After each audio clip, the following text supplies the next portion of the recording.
Hey guys, Joe Miles here with Osseo Gear. This is the Mission Whitetail podcast. We're going to be doing a deep dive into what it truly takes to kill these mature bucks. We're going to step outside the box and look at the why for gear, tactics, training, and more importantly, the mindset from over 35 years of chasing these magnificent animals all over North America. Thank you for following along and welcome to Mission Whitetail.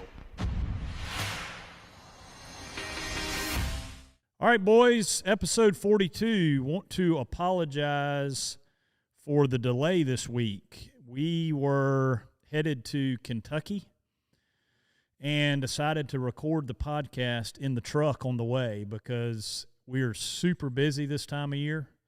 And the plan was to record the podcast in the truck, which we did, but the audio, because we did it on a GoPro, was not very good. The sound of the truck and the GoPro was a little bit far away from me. So instead of putting out kind of a junky audio version of the podcast, we decided to reshoot it today. And it is, we're recording it the day before it's going to launch. It's Thursday. It's going to launch tomorrow on Friday. So guys, apologize about that. Episode 42, Mission Whitetail. This is going to be all about the rut and season update because that's what we're getting into is the rut right now. I got Lucas here with me. He's going to be doing question and answer. Thought I'd start off with the two deer that I've killed in the last week. Yep. So it's been a pretty good Texas and Kentucky. Real good, actually. So start off with Texas. Completely different world down there. You know, this ranch that I hunted at one time was 32,000 acres, low fence, free range, Golden Triangle, Maverick County, the best part of the free range hunting in Texas, incredible genetics. This property is probably the most intensely managed whitetail Disneyland that I've ever been to. Completely different than anything I've ever hunted. I mean, they literally, anything that you could think of to help improve whitetail, they do. I'm talking about culling 150-inch, 8 and 9 points. They shoot 40 bucks and 40 does a year no matter what off this property. They have every possible habitat improvement. They've got full-time water, full-time feed. I mean, it literally is Disney World for whitetail hunting. And I was very fortunate to be invited down to hunt this property. And the property manager and another buddy of mine, Martin, kind of hooked this whole thing up. And, man, got down there, had a particular buck I was hunting. Did not realize how big of an 8-point he was. Knew he was big, but he had a big body for a Texas buck. We figured he was in the low 150s. Once we put a tape on him, 161 and 7/8, almost 162-inch 8-point.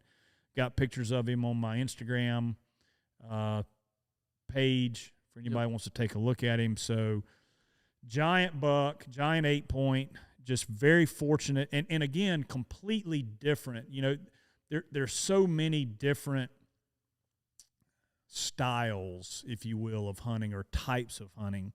You know, you go from the public land, mobile stuff, which we've done, you know, in our 20s. We did a lot of that in Mississippi and other places, you know, doing the public land thing, to private leases in the Midwest, permission pieces in the Midwest where it's 100% DIY, do-it-yourself, you know, to going into a completely managed place, say in Iowa with preset stands, to this deal down in Texas that was, you know, completely set up, ready to go, and it was a matter of getting in, getting a good wind, and hoping the buck showed up, which he did. So just a completely different type of hunting than what we're accustomed to. Yep. But, hey, I'll take it. I love it. It's, you know, something different. And anytime, you know, I can personally do something different in the whitetail world, I want to give it a try, see what it's all about, and this was pretty neat. Yeah.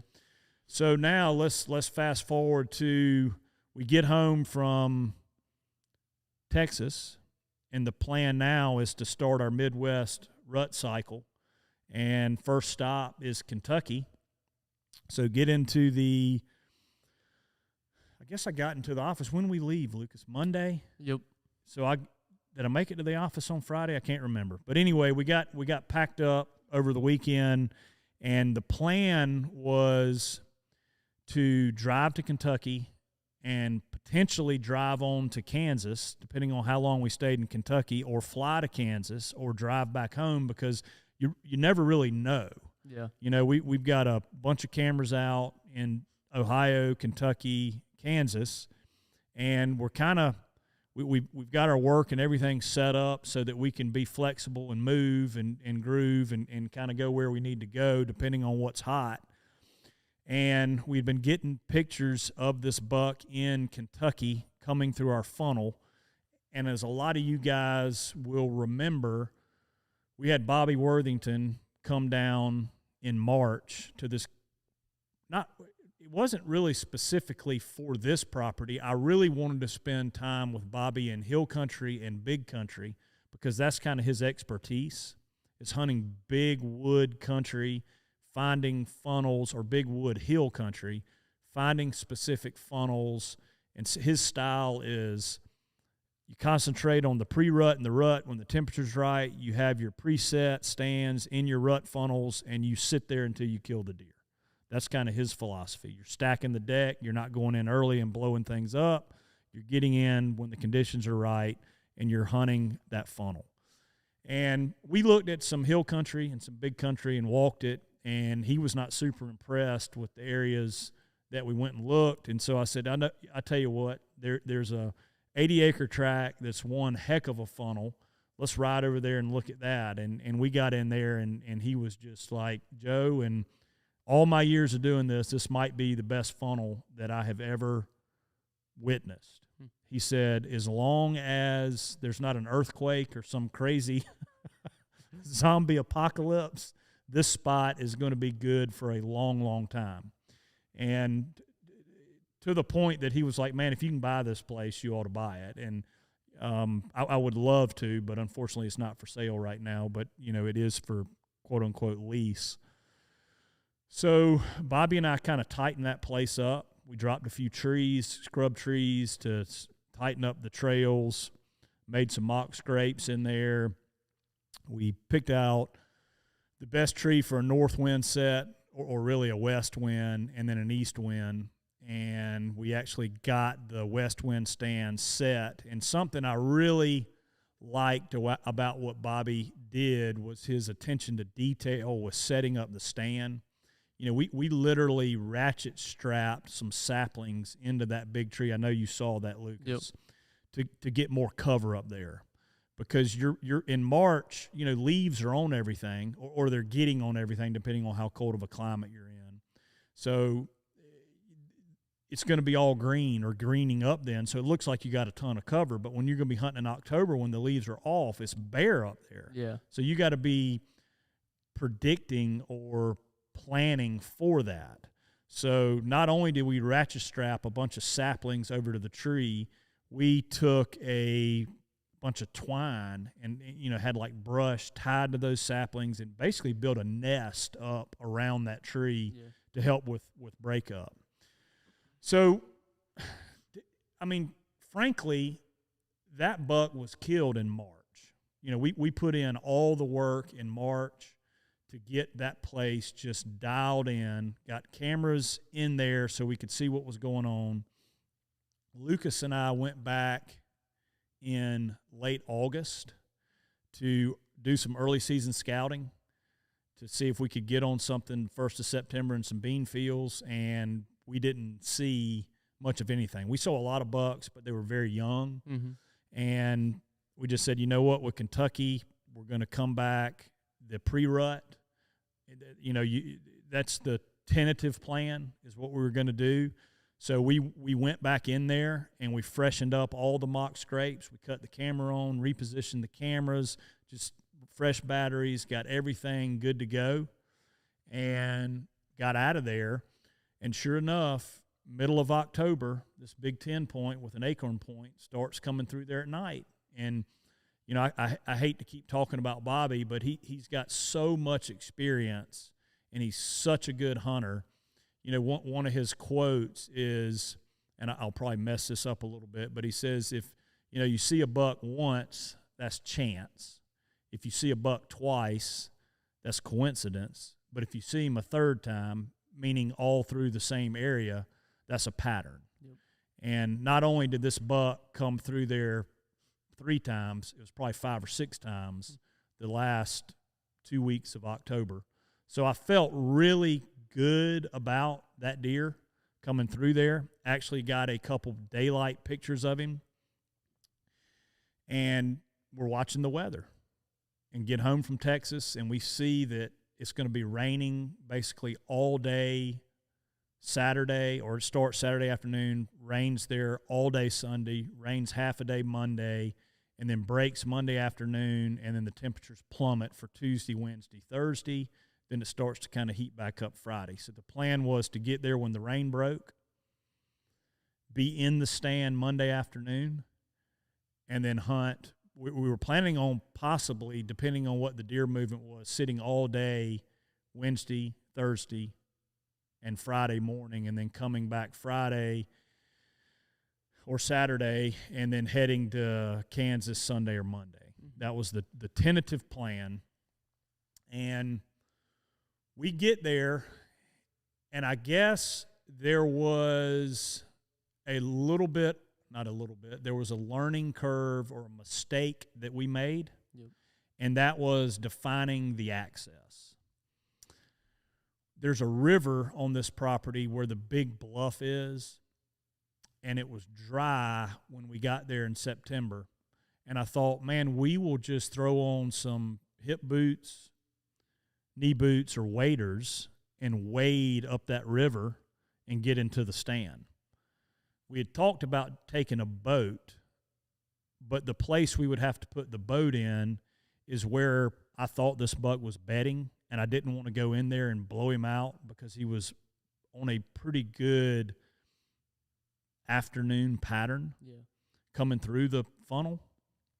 And I didn't want to take the boat in there because we would have to go right by where he was bedded. So I said, okay, the next best thing is just to put on waders, come in from the road, get in the river, and come up the river and walk up to the spot.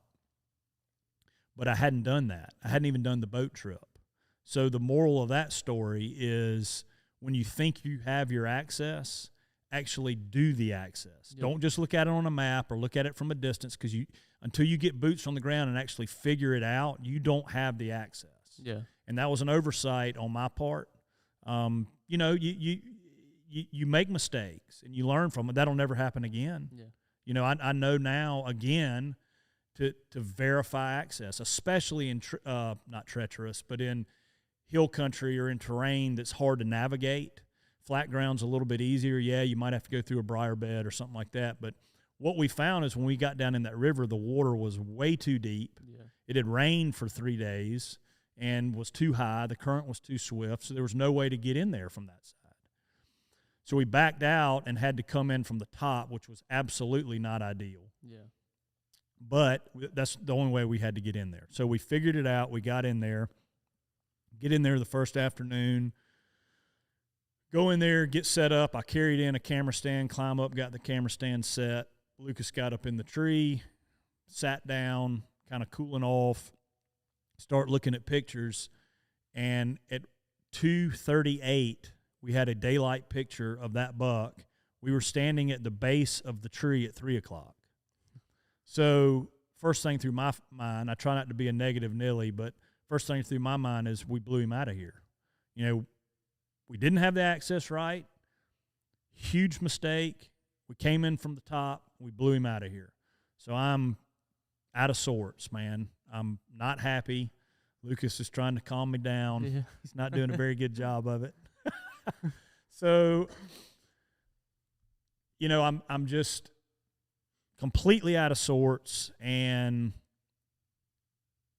we're going to stay the course, right? We're going to stay the course, see what happens, get out of there that night, don't see a deer, see 2 big coyotes, get out of there, unscathed, I guess. Get back, long day of driving, frustrating evening hunt because of that picture, and go to bed early, 9:30, hit the hay, get up early the next morning, looking through pictures, and lo and behold, he's right back through there at 9:30, 9:45 at night. And I'm like, okay, confidence is starting to build. That's what's so funny about, whitetail hunting is you can be at the highest highs and lows at lows, and mentally you've got to just try and stay on the best even keel that you can stay on. It's not easy to do. Yeah. So we're like, all right, we're back in the game. Obviously, we didn't blow him out of here. He came right back through there. Obviously it's dark. So kind of fired up. We get back to the stand that morning, starts to get daylight, perfect wind, beautiful frosty morning, 29 degrees. Birds are waking up, and I look down to my right at one of the mock scrapes that had been completely rained in and leaves had covered up. And as it's getting daylight, I'm like, oh my God, he opened that up when he came back through there, and I throw my binoculars on it. I mean, it is fresh dirt. Yeah. I mean, he had just pawed it up. And Lucas, after I looked at it, I was like, man, he opened that scrape back up. Lucas said, yeah, I was looking at that as it was getting light. And I said, yeah, well, I mean, I looked at my binoculars. That he opened that back up last night. And so obviously now confidence is at an all-time high. And, we're sitting there, it's getting daylight, gets to be about 8 o'clock. I'd had pictures of him at 8:30 in the morning. And I look out to the right of where we're sitting, and coming up through the draw just like he is supposed to do, like it has been planned out, like it had been envisioned, I say, there's a deer. And then it's a buck. And then binoculars on him, and it's him. First deer that we've seen in there is the deer we want to kill. Yep. And here he comes up through the funnel, crosses a drainage, hops up in there, gets on the bench, starts working his way to us. And, I mean, it's just absolutely how we had it drawn up. Lucas has got the camera on him. He stops where we had to access. And again, it's the only way to get in there. And he's actually smelling where we had to come across. And got drawn. There's a nice hole through there. It's brushy where he is, but there's a nice hole through there. Asked Lucas if he's on him. He verifies. I sent it, hit him, 10-ringed him, 24 yards, spun, got out of there, ran down into the bottom, and saw him fall over. Looked at him through the binoculars. He's laying there dead. All done by 8:30, 8:45. I mean, just a perfect rut funnel hunt. Yep. Could not have been any better. Again, we killed that deer in March. Putting in the work during the off season, setting everything up, and then the timing's right, going when the weather was right, and just a perfect rut funnel hunt. Yep. So that's kind of the season update of what we've done up until this point. Lucas has got some questions we're going to go through about the rut, and we'll dive into those. Guys, again, I apologize about this podcast being a couple days late. It's hunting season, and, man, we're hunters first, so we kind of got to break and go. We're going to do another one. I'm going to try to get Clint Campbell with Truth from the Stand on next week. We'll film that while we're in Kansas, or video that while we're in Kansas. It's going to be pretty interesting. We'll touch on that a little bit more maybe before we sign off today. But, Lucas, let's dive into these questions, take them one at a time, and all things rut, boys, because I know a bunch of people are hunting right now or driving to where they're going to be hunting. And so it's our magic time. Yep. What you got, Lucas? Let's go. So you've kind of, touched base on what you're going to be doing. Can you expand on more of what your current plans are? Yep. So right now the plan is Sunday. We're headed to Kansas, and we've got intel on a couple of bucks, but nothing super solid. Mm-hmm. We don't know exactly where we're going to be hunting or what deer we're going to be hunting, but there's a ton of cameras out, and we're going to get a lot of intel once we get there and kind of put a plan together. I mean, I have the tracks set up. We'd have to tweak a few stands, and there is a superstar 9-point out there with a big flyer. And that is kind of what we're going to be going after. But there are some other deer around. There are some other big deer around. So we're going to play it by ear right now. Okay. And kind of when we get there Sunday, we're going to devise a plan, execute it, and we'll be hunting, rut funnels. Having said all that, we do have everything reset in Ohio, so that is still on the radar as well. I think the key right now to rut is if you've got multiple properties, multiple states that you can hunt. Not everybody has that, obviously, and there some guys are focused on one property, and that's all good. But if you do have multiple properties, multiple states that you have access, permission to be hunting on, being flexible. Yeah. And you don't want to leave deer to go hunt unknown deer. Like if you've got a buck in a place, especially this time of year, stay on him because you never know what you could be getting on. Yeah. So that would be, I guess a point is don't leave deer to go find deer. So that's the plan right now. Kansas coming up, possibly Ohio. And then if nothing pops in Ohio, we'll be hitting Ohio late season. Mm-hmm. So right now, Kansas for the foreseeable future for the rut, and then we'll hit Mexico / possibly Texas in December, and then January Ohio. Yep. So if everything goes as planned, that's what we'll be up to. Yeah, sounds exciting. Yeah, man, I'm looking forward to it. So how would you hunt rut funnels? And if you didn't have like a rut funnel, how would you hunt? Yep. During the rut? So I am on the same mindset as Bobby and have been after spending time with him and really picking his brain about his years and years and years of funnel experience. Funnels are even more important now than they ever have been for rut hunting, pre-rut and rut hunting. And funnels, I didn't have as an acute sense of what a real funnel is, as I probably should have, and as what Bobby thinks a funnel is. I mean, it is a non-navigable, if that's a word, terrain feature that basically they have no choice. Okay. They have to come through it. And that's what you're looking for. Mm-hmm. If you've got any terrain, hills, any lakes, things that they're just not, I mean, obviously they could swim it, but things that they're not typically going to go through, that is what you're looking for. Okay. And it may be where 4 or 5 are in this place in Kentucky, 7 different long-range travel corridors all come together around this giant bluff that they would have to have rappelling gear to get up and down. And there's a river right there too. Yeah. So it's just a natural terrain feature that funnels them down into one set point. Okay. And so that's what you're looking for. And they're not easy to find, but guys that hunt giant pieces of public, you can find them there. Mm-hmm.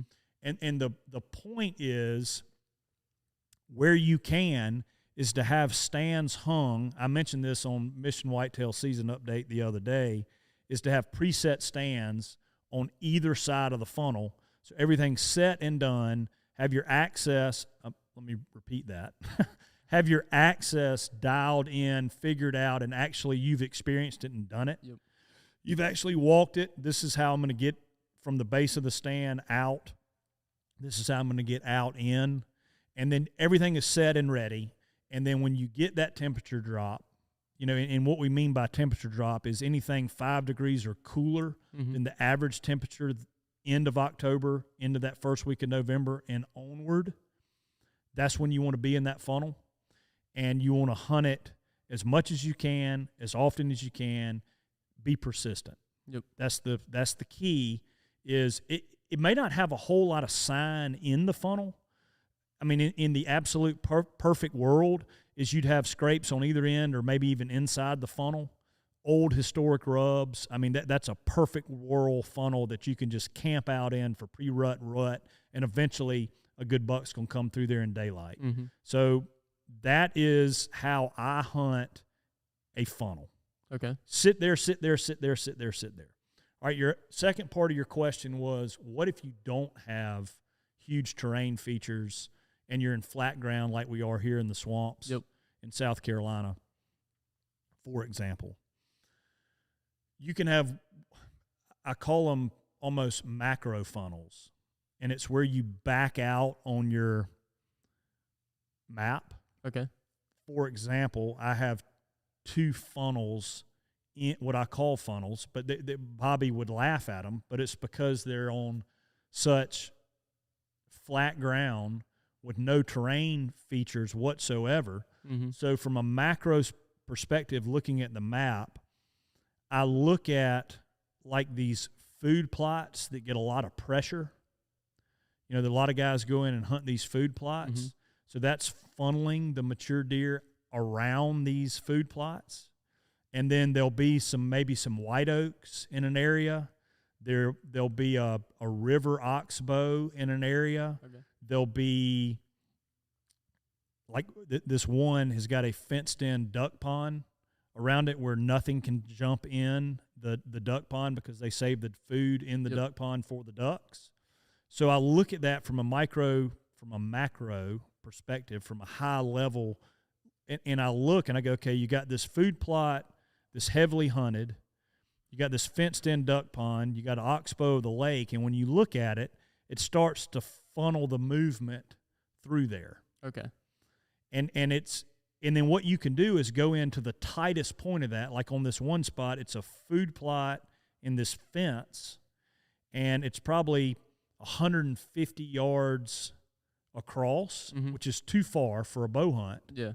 So then what I'll do is put in some mock scrapes and drop some crappy trees that I have permission to cut down, and kind of drop those and hinge cut them and pile them up to try and force these trails closer together. Okay. And so that's what I've done to create a funnel where there wasn't one. So so look at the macro features, the big features. You know, if you're on public and you know this is an access path where a lot of guys hunt, and historically you know that, okay, that's a funnel because that's going to push most of the mature deer. So you can use that as a buffer that's going to push the deer, you know, a certain way.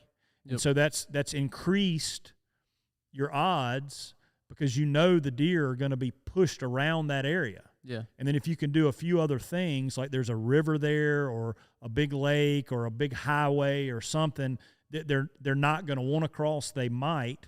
Again, all right, now you've stacked it a little closer and you're pinching things down. Then you drop in some mock scrapes.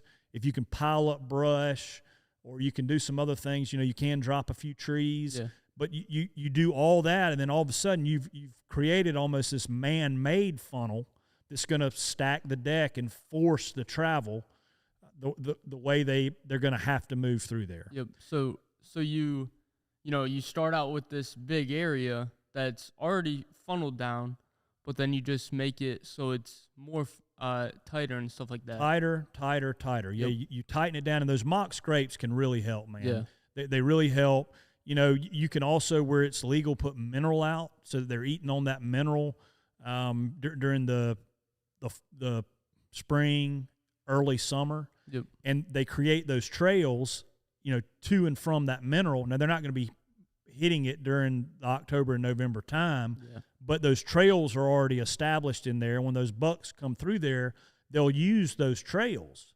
So you can put mineral in there and have those trails established. And all of that, you're compiling things to stack the deck and the odds in your favor. And for rut hunting, you know, I hear it a lot. Man, I'm a crappy rut hunter. You know, I'm not a good rut hunter. You know, I don't do a good job hunting in the rut, and I get that. You know, the rut can be insanely magical if you're in the right spot, and it can be hugely frustrating. Yeah. But the key to it is having that tight, long-range funnel and then sitting there day after day after day after day after day. Yep. That's my philosophy on hunting the rut. You hear a lot about guys wanting to get downwind to doe bedding and, hunt where the does are. Yep, I get all that, and it can absolutely work. Yeah. I think there's a lot of luck that goes into that, whereas when you're creating a funnel, it's a matter of sitting there, and he has to come through there if he wants to get from point A to point B. Yeah. Now, maybe he never wants to get from point A to point B, but if he does and the historical sign shows that he does, then eventually he's going to come through there. Yeah. Now, if you don't have the time or the mental toughness, if you will, to sit there daylight to dark or sit there every single day and you get bored without seeing anything, because you can sit on those funnels for days at a time and not see a deer, and then bam, there he is. Then you're back home, or you're sitting out by a doe bedding area, and you check your camera that's in there, and boom, he came through there at 2:00 in the afternoon on Tuesday when you're at work. Yeah. Well, the funnel worked. Yep. It worked. You might only get one crack. Yeah. It just takes time. It just takes time. You have to be persistent in there. So that's my strategy for hunting during the rut is, regardless if you're in flat ground, you got to create your funnels. Mm-hmm. If you're in some terrain country, you have the natural made funnels. Yep. So what are the pros and cons of mobile versus preset stands? Yep. That's a good question. And actually, a buddy and I were debating in a funny way. Rendell, if you're listening to this, he and I always pick at each other because I prefer preset stands. Yep. And I'll dive into those. Why do I prefer preset stands?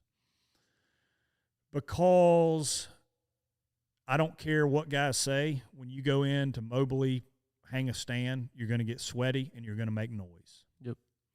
And you don't always know where you're going. If you're hanging them in the dark, you don't know what that shooting lane's going to be like. You can look at it with a headlight, but you just don't know exactly what you're getting into. Now, yes, if you've been there during the spring and you've cleared stuff and you're going right in, you know exactly how high to get in the dark, then yeah, sure, you can do that.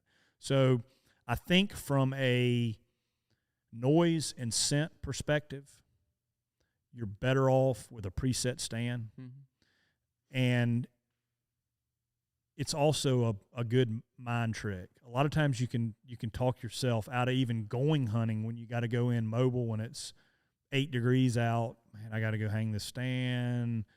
This is going to be a nightmare. I got to walk 3 miles, blah, blah, blah. And you end up talking yourself out of going. I think preset stands are, again, they're going to be my pre-rut and rut stands. Yep. I also can get some preset stands on some acorn trees.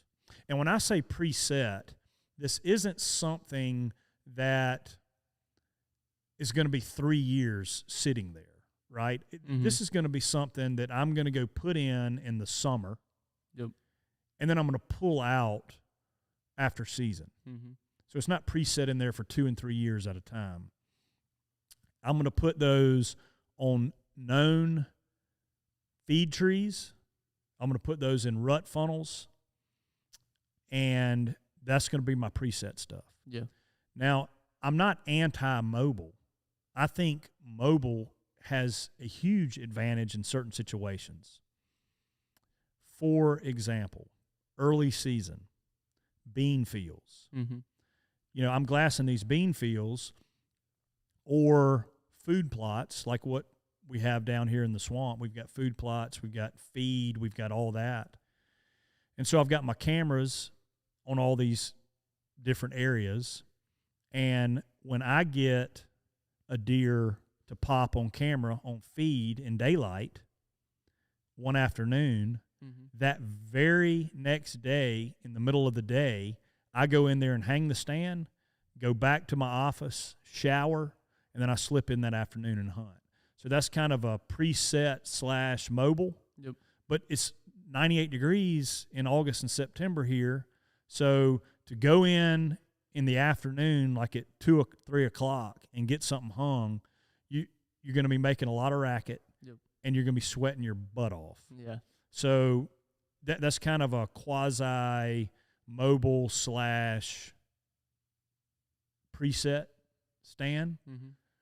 Now, where I will be absolutely mobile, like you go in and hang and hunt, is when in Kentucky, for example, glass and bean fields early, like when we were out there in late August, early September when the season came in. If we had seen a buck in an afternoon, yes, there is the absolute possibility that we would roll in there with stands on our back and get them hung and try and kill that buck that afternoon. Yep. Late season, back to food sources again. We camera intel and long-range scouting where you can do that. When they start hitting that food, and you're not going to get overly sweaty in the evenings, when you're going in to hunt because it's 8 degrees outside, then yeah, you can slip in and do everything at one time and be on the deer. Another advantage, let's say you do have a funnel on public land where you're not allowed to have permanent stands. Mm-hmm. That is a good opportunity to go in and be mobile, and that's the only option that you have, right? And it can help with wind direction. Yeah. If you're not able to hang on both sides, 2 stands, then if you're mobile, you can go in and you can hang on the north side or the south side or the east side or the west side being mobile. So there's advantages to both. Yep. I just think, in my experience, you're better off with preset. Yep. So I've got all of them in my arsenal. I've got the 0.5 DeQuisto, 0.75 DeQuisto lined up, ready to go, mobile, taped up, super quiet, ready to rock and roll, efficient, quick, and I've got those. And then I've got, over the years, I've collected a lot of stands over the years, and, I've got all those deployed right now. Yeah. They're all out in trees right now. Hmm. So I've got my mobile stuff, and I've got a couple what I call quasi presets that we can run in and set if we need to somewhere, like when we go to Kansas. Yep. Don't know exactly where we're going, so we'll probably go in and set stands and hunt them that afternoon. Yeah. Or we'll be mobile, going in to hunt funnels that we've never hunted and don't have presets in. Yep. All right, so that was long-winded, but got that one answered. What's next, Lucas? So what Osseo gear will you be running during the rut? Thank you for that, Lucas. That's very good. Getting that Osseo plug in. Yep. That's great. Appreciate that. Next thing you know, you're going to be barking out discount codes. So Osseo gear, I will be running. It's all temperature-based. I don't expect any super cold temps. I expect mid-20s to 50s. Okay. So I will be running, let's start at the extremes of those, 50s to mid-20s. Yep. That's what I'm expecting in Kansas with wind. So mid-20s, heavy base layers, Sherpa pants or Sherpa bibs. That'll be my bottoms. If we got some super wind, like 25, 30 mile an hour winds, and it's 25, I will definitely have heavy base layers. I'll put our mid-weight pant on and our Sherpa bib. Okay. That's what I'll be wearing. If the wind is insane, then I could technically put our late season bibs on because that wind can be brutal out there. Yeah. But normal wind, normal Kansas, 25, heavy base layer, Sherpa bibs. Okay. Up top, heavy base layer, mid-weight hoodie because I want the face mask in the hood. Yep. Core warmth vest, Sherpa jacket. Again, if we get into the heavy wind, I will take the core warmth vest off, and I will go heavy base layer, mid-weight hoodie, Sherpa jacket. Over the Sherpa jacket is that new, awesome late-season vest. Okay. 180 grams of Primaloft insulation, no bulk on the sleeves. Yep. So that will be my go-to if we get some serious wind. Okay. All right, now let's fast forward or move up to 50 degrees. If it's windy, I'll probably have on lightweight base layer, midweight pant. I'll have on lightweight base layer top, midweight hoodie. I love that midweight hoodie because it's got the built-in face mask in the hood. And throw the core warmth vest on top of that. Okay. I'll have neck gaiter. I'll have beanie. I'll have midweight gloves, and I'll have lightweight gloves. I really like our early season gloves because the dexterity in those is so good, and I'm not a big glove guy. So I love the gloves, the fact that I can get my index finger and thumb finger out to feel my release if I need to type on my phone, because Lucas is always sending me crazy messages and stuff, so I got to reply to him. No, I'm just kidding. But, yeah, so that'll be my go-to rut Osseo gear. Okay. So what do you do during the lockdown phase? Yep. So that is a thing, right? Yep. Does come into heat. Mature bucks have all got them a doe, and they vanish. Yeah. Or, you're not seeing much. Maybe you're seeing 2- and 3-year-olds cruising and not getting any big buck action. Yep. That is really where you have to mentally stay in the game. Mm-hmm. Because the chances of all of the mature bucks to be locked down at the same time can happen, but it's not great. Mm-hmm. And they're going to dump that doe and go looking for another one. Yeah. And if that weather is good, they're going to be moving in daylight. Yep. So once again, long-range travel funnels, daylight to dark. I think that might be one of your questions too. Yeah. But we'll get to that. Lockdown phase is real, but you have to stay the course. Yep. Right? You've got to stay in that funnel, and you got to sit there. You got to grind it out, and it literally is just a matter of time. Yep. And how do you stay mentally in it during lockdown or during the rut at all when you're not seeing a whole bunch of deer? What I do is every hour that goes by, every day that goes by, that I haven't killed one is a win if I've sat all day. Yep. I am 1 day closer. I am 1 hour closer. I am 1 minute closer to putting an arrow in a big mature buck. And that's the goal, right? Yep. So every minute that goes by, I'm getting more and more excited. Yeah. Because I am 1 minute closer to killing that next buck. Mm-hmm. And that's absolutely how I look at it.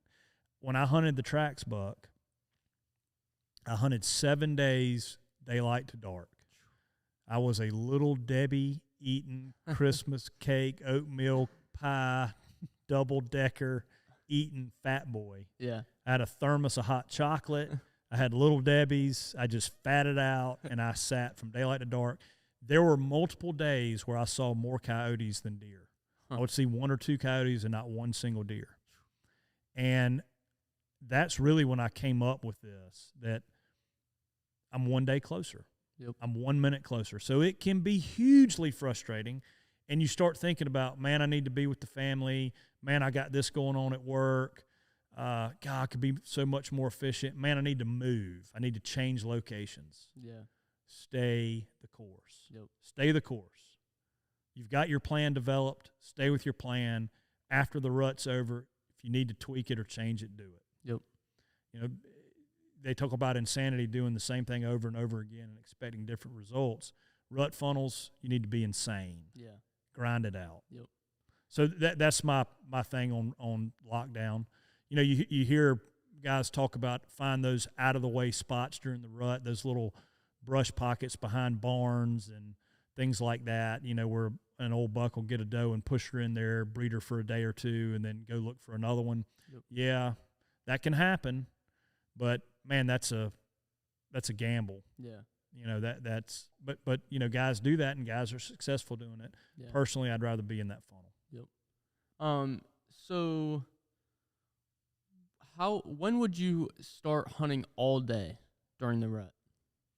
Yep. So my experience over time is that end of October with good weather is when they start getting up on their feet earlier in the afternoons, checking scrapes, and they're starting to nose around, and they're staying out a little bit later in the mornings before they go to bed. Okay.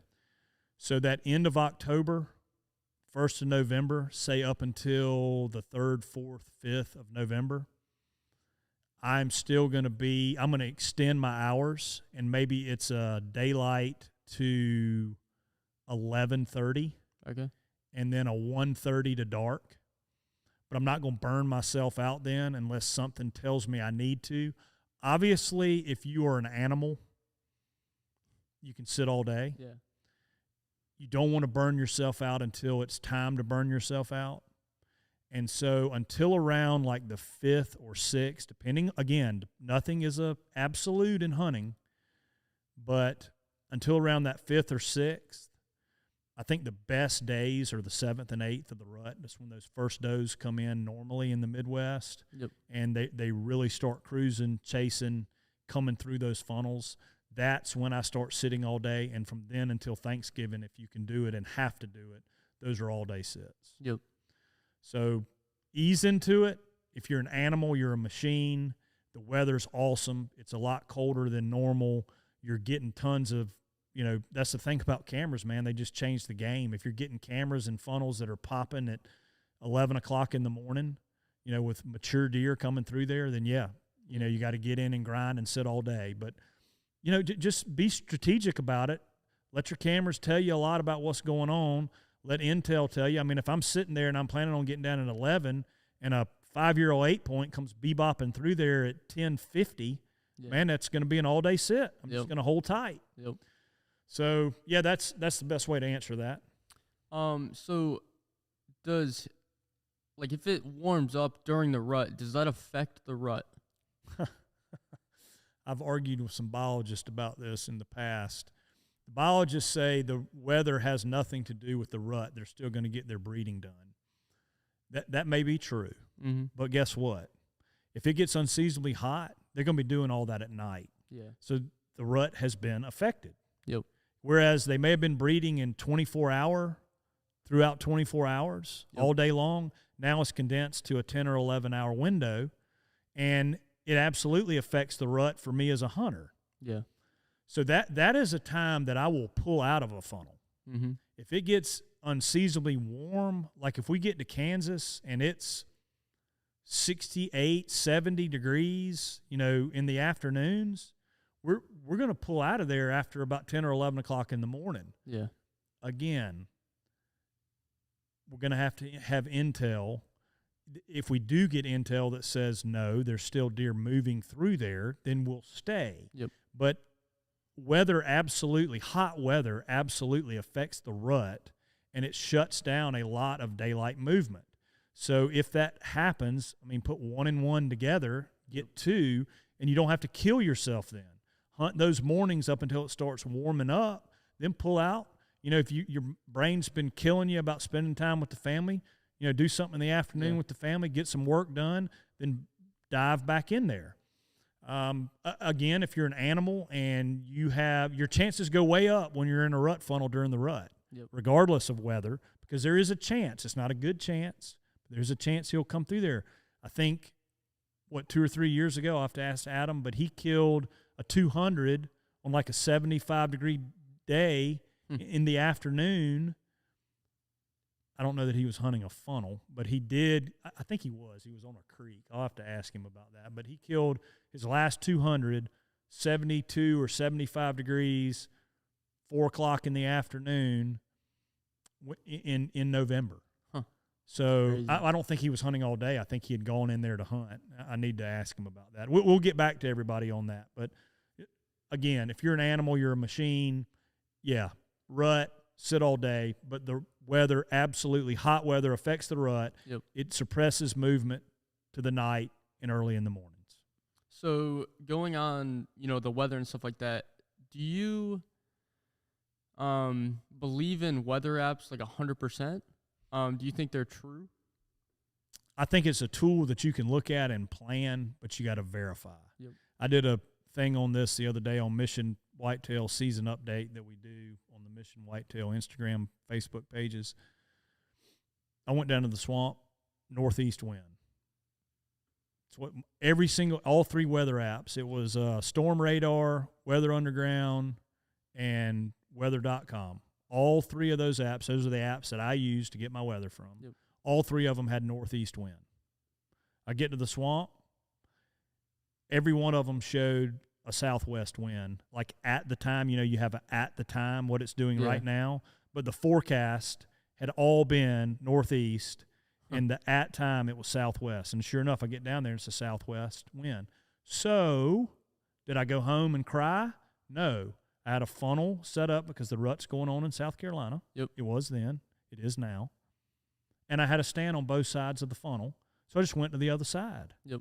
If I'd only had one set stand, I wouldn't have been able to do it that morning. If I was mobile, yes, I could have gone in to the other side. And if I hadn't of pre-scouted that stand and known of that tree and known how it's set up, then I would have been hanging in the dark on a mobile setup. Not the best advantage then. Yeah. So I do not trust them 100%, but they can be a good tool, and they do get it wrong a lot. And if there are any engineers, guys that understand all this stuff, that want to come out with a foolproof wind direction and temperature thing, I'm all in. I want to hear about it. Yep. Anybody that knows one that I didn't just mention that they really like, that tends to be accurate, share it with us, boys. Let us know which ones you use, and we'll share it to everybody because we're all trying to get better. Yeah. All right, next. So this is actually the last question that I have. What time of year have you killed most of your bucks? Well, has it been around? Is there? I guess there is. Is there a date time frame? Yep. So let's shrink that down even more, and let's say the bigger deer. Okay. Because it is kind of interesting, like Midwest bucks that I've killed in the Midwest over 170. Let's just drill it down to there. I have killed most of those deer right around Halloween. Okay. Give or take, before Halloween 2 days, after Halloween 4 or 5 days. And I've killed them in the afternoon. And I have known about those deer. Yep. So I've known about the deer. For example, this Kentucky buck. Yeah. I killed him on Halloween, right? Wasn't it Halloween? Yep. Killed him Halloween morning. He's not a 170, but he's a mature buck that we were going after. Yeah. The 3 180s in the Midwest, one was killed mid to late October. One was killed right around Halloween, and the other one was killed on the 3rd or 4th of November. So, yeah, most of them are that end of October when the weather was normally cooler than normal. Okay. And they were killed in the afternoons. So that's been my experience. I've killed deer in the rut, like in the heat of the rut. Yeah. I've killed them early season. I've killed them late season. But if I've known about a buck, the big mature bucks that I've known about, I've killed them Halloween, first week in November. Yep. Yep. That was all the questions that I had. All right, guys. Well, that will wrap us up with this podcast. Again, my apologies. This is the 3rd time I've apologized for it, for coming out a little bit later than normal. We'll try and get back on schedule. Again, we're hunting now, so it's hard, to get guys in. Everybody's hunting right now, so it's hard to get guys in. I'm going to try, and I may eat these words, to get Clint Campbell with Truths from the Stand on for the next ones. If he's listening to this, he has no idea that I'm about to reach out to him, but I'm going to send him a text. And the reason I want to do that, I think Clint has had 400 plus podcasts. He has interviewed almost every big buck killer under the sun, biologists that specialize in scrapes, specialize in radio tracking deer. And I'm going to put together a list of questions about weather, about scrapes, about buck beds, about rubs, about strategy, and just go on and on with questions and see if he has drawn conclusions about all of these topics from talking to hundreds of big buck killers and biologists, and see if we can kind of condense this down and draw some set points or some conclusions on all of this stuff. So, guys, stay tuned next week. That'll wrap us up this week. Good luck to everybody. Man, I know everybody's going. This is what us whitetail bow hunters live for this time of year. Get after it, guys. Keep the positive mindset. Again, it's a marathon, not a sprint. I mean, if you scroll through Instagram right now, all you see is dead buck after dead buck after dead big buck. Don't get frustrated. It'll happen. It's coming. Get after it, boys. Next time. Looking forward to it.